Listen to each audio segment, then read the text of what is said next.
So guys, in a follow-up to a second video, or the first video we did for the day, I wanted to make this own video because I didn't want it to get buried under the title. Vaccine whistleblower Brandy Vaughan found dead inside her own home. Police open investigation. Oof, this is going to be interesting. Vaccine whistleblower Brandy Vaughan, a former sales exec for the pharmaceutical company Merck, and founder of the LearnTheRisk.org, a website dedicated to educating people on the open risks associated with vaccines, was found dead in her home beside her 9-year-old son on September the 8th. On Monday, the Santa Barbara County Sheriffs announced an investigation into the circumstances around her death, because they're nowhere in suspicious at all, by the way. Right? Wink, wink, nudge, nudge. Vern was the vocal activist against the hazards of vaccine, who founded the California nonprofit Learn the Risk. On a Facebook page, she describes herself as a former pharmaceutical insider on a mission to create a healthier world, one person at a time, by educating on the real risks of pharma drugs and vaccines. When working in the pharma industry, Brown sold Vodex, a painkiller that was found to double the risk of strokes and heart attacks, according to her Learn the Risk bio. Painkiller was eventually taken off the market because maybe it did increase the risks of stroke and heart attacks. Don't know why they'll pull a drug off the market that has some serious allegations against it. Maybe because they studied and found it did. Who knows? Right? From the experience, I realised there'd just been something on the market that doesn't mean it's safe, Brandy said. Much of what we're told by the healthcare industry just simply isn't truth.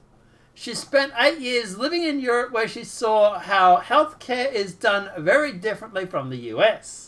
Upon returning to the States as a vaccine-free son, she was bullied at pediatrician's office, where she was asked questions that every parent should ask, like, what are the ingredients in these vaccines? Her bio reads. How come children in other countries are healthier but receive fewer vaccines?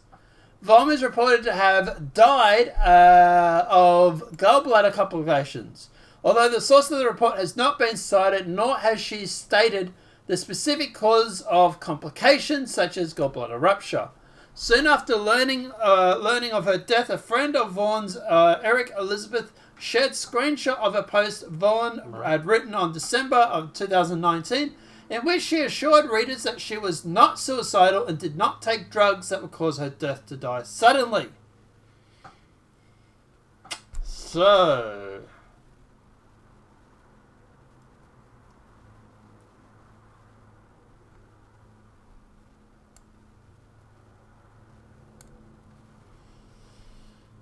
yeah, nowhere near suspicious at all, right?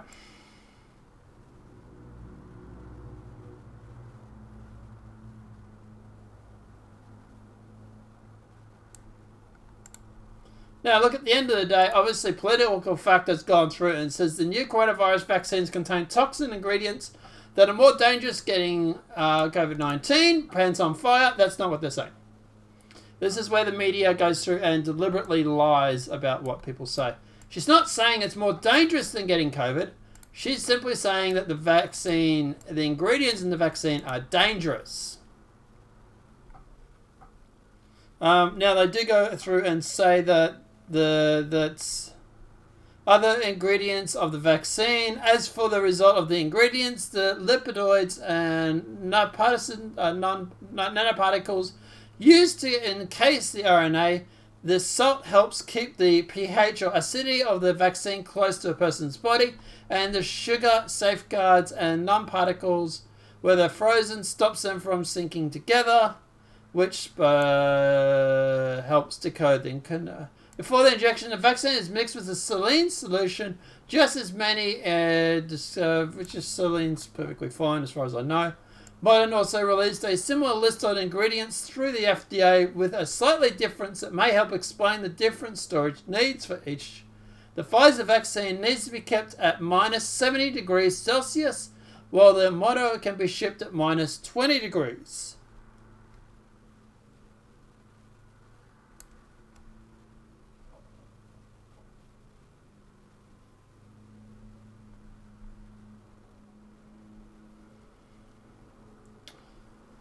So at the end of the day, they don't actually tell you what's actually in it.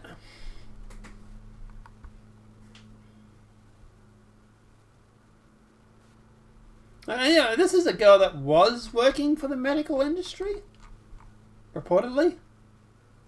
So, you know, found dead. A little bit conspicuous, don't you think? I don't know. Guys, let me know what your thoughts are in that comment section below. I wanted to give this a separate video just so people actually know what's going on. Obviously, we will be looking into the death, and we'll be finding out exactly what happened. But yeah, very, very suspicious when an anti-vaxxer just suddenly dies, with her son too. But if it was a gallbladder, why did the son die? Well, gallbladders are now contagious when they rupture? Doesn't really make any sense, does it? Apart from that, let me know what your thoughts are in that comment section below. If the video has been helpful, please smack that like button. If you're new to the channel, welcome and subscribe. We'll be contacting Santa Barbara Police to ask about this, baby.